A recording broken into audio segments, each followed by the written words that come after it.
環大影響。佳來 He and Me 穿着型頻譜儀受惠者分享報告。乜嘢係微循環？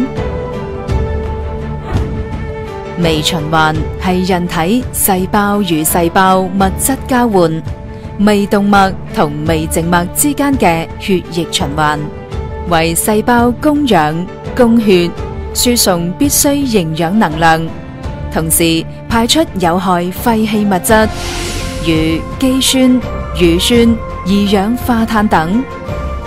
微循環就係人體新陳代謝嘅場所，係身體精密嘅內環境系統。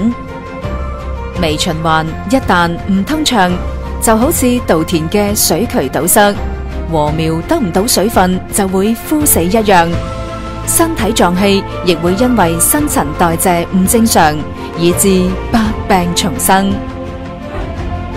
微循環堵塞初期係阻礙細胞吸收營養同廢棄物嘅正常排除，使體內堆積咗大量嘅毒素、毒垢，會經常感覺頭暈、頭痛、疲倦乏力、失眠多夢、食慾不振、易感冒、抵抗力下降等各種亞健康狀態。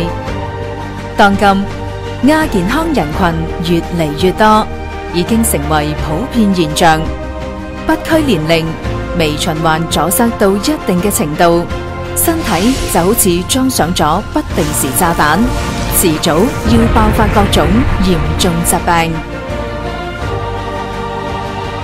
微循環與生命如此密切，人們歷來點樣維護微循環嘅正常同健康呢？